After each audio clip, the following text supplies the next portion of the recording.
So a few years ago, I will not say how long, but it's not this administration, it's not last administration, it's a while ago. Let me just leave it at that. Pastor Paul likes to tell stories, so I'm telling story today. I was approached by, I got a phone call, and it happened to be a man of God in Abuja who called me to say, Fela, there is an opportunity that I want you to explore. In fact, let me be clear with you. You have already gotten it. So I said, okay, what is it about?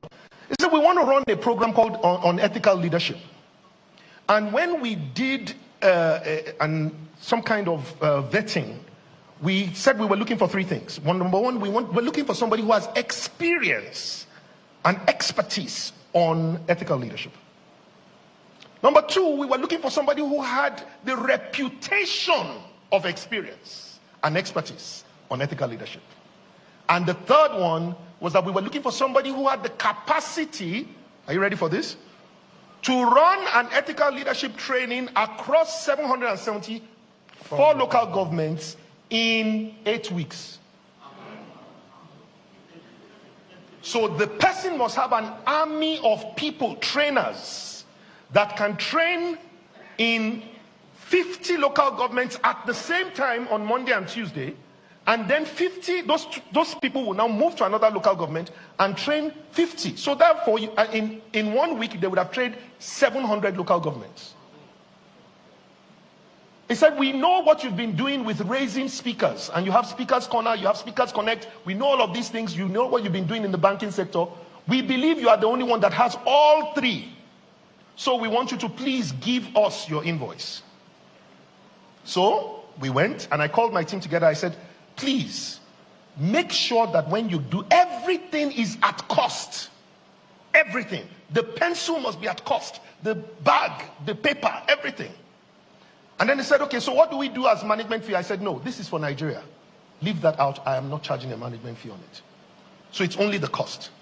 So we put in a bid for 1.3 billion at that time. Exact cost. 3 days later, I get a call. Congratulations, fella. You know, you have been given the task. But we looked at the costing and we said, it's not possible that this costing could have been, it's most likely that you did not put anything for yourself. I said, no, I didn't put anything for myself. I said, I told them in that meeting, fella won't put anything for himself. He said, so we decided to put something for you. So we want to put 700 million on top of this thing, so you will get 2 billion, but send us an invoice for 5 billion.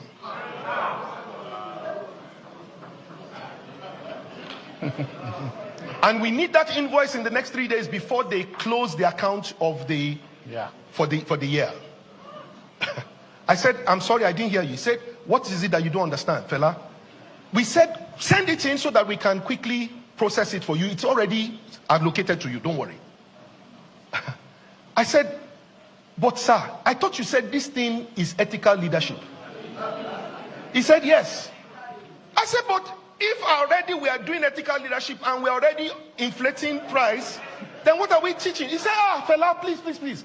You know that if you don't do this thing, you know these people, they will just give it to one of their people who will not even do any job and they will still deliver that thing. It's better for you to be the one that got it. I said, no, sir. The gifts and the callings of God are without repentance, but the blessing of the Lord maketh rich and addeth no sorrow. He said, there's no sorrow to this. You have been doing well for Nigeria. It is time for Nigeria to do well for you. I said, no, sir. I'm sorry. Long story cut short, I had to turn off my phone for 3 days at one point. He was calling me every 30 minutes. At one time, I turned off my phone.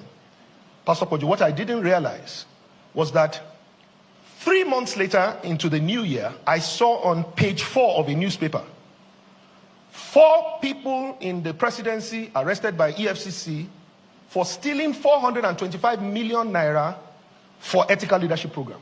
Jesus Christ. Now, please listen to this. Listen to this. None of you remembers the name of those people, even though I'm sure all of you saw that paper. You know what they would have written? Anybody knows? Durotoye and 4 others is what they would have written. And if they had written that, I promise you that I will not be sitting in this chair several years later. What is the point that I'm making? You have to come to the point where you value your values to the point where nobody can offer you anything. Only your values can help you turn down what looks like an opportunity to be corrupt.